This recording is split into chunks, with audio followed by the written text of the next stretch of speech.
Assalamualaikum warahmatullahi wabarakatuh. Kali ini kalian akan belajar tentang IPA, perkembangbiakan generatif dan vegetatif. Mengapa hewan juga perlu berkembang biak? Setiap makhluk hidup diberi kemampuan untuk memperbanyak jenisnya. Kalau tadi kita belajar tentang tumbuhan, sekarang kalian belajar tentang hewan. Nah, sama halnya dengan tumbuhan, perkembangbiakan generatif juga melibatkan sel jantan dan juga sel betina yang dibagi menjadi 3 jenis. Yang pertama itu ovipar. Ovipar kalian sudah pasti tahu, ovipar itu bertelur. Contohnya adalah ayam, kemudian bebek, kemudian apa lagi? Sekarang sebutkan di rumah. Yang kedua itu vivipar.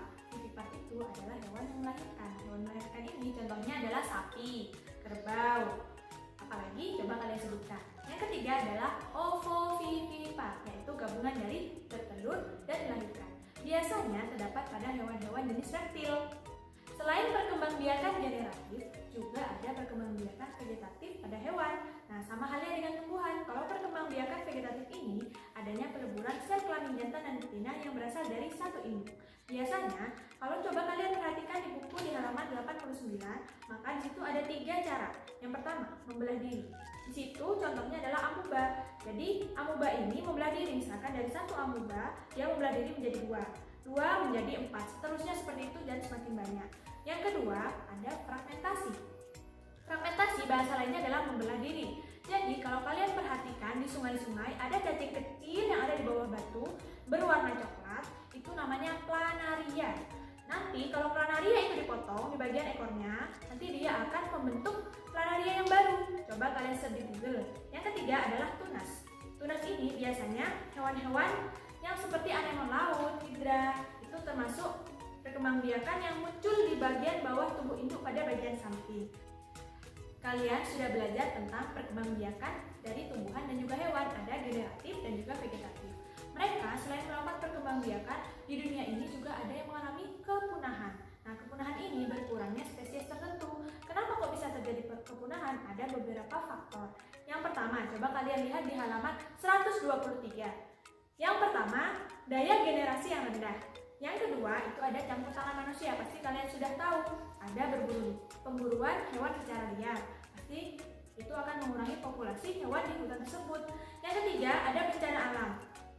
Bencana alam meskipun tidak disebabkan oleh manusia, namun bencana alam ini juga dapat menyebabkan kepunahan yang dialami hewan di muka bumi.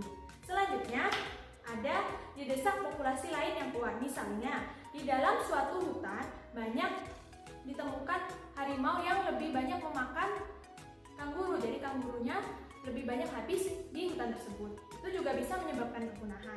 Jadi hubungannya juga dengan jaring-jaring makanan. Jika salah satu terganggu, maka yang lain juga akan terganggu. Ingat kan pelajaran kelas 5? Nah, pada pembelajaran yang sebelumnya kamu sudah tahu kalau tumbuhan dan hewan harus dilestarikan.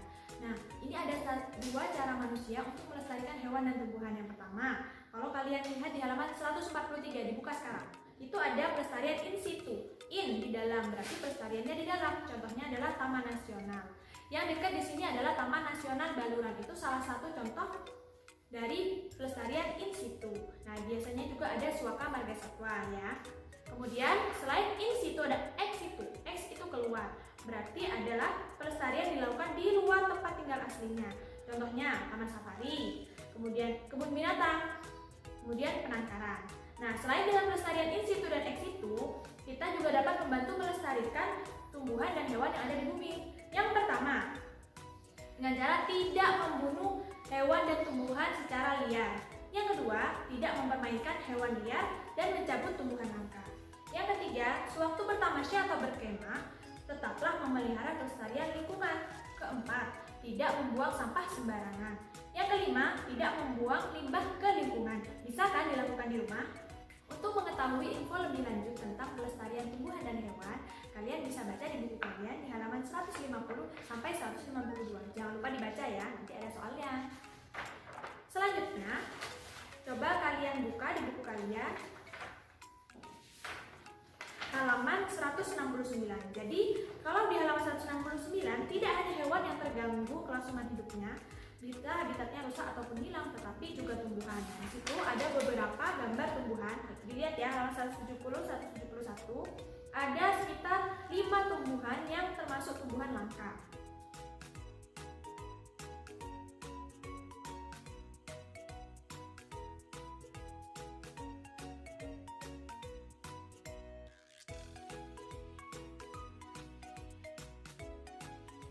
Oke, selamat belajar dan jangan lupa mengerjakan tugas.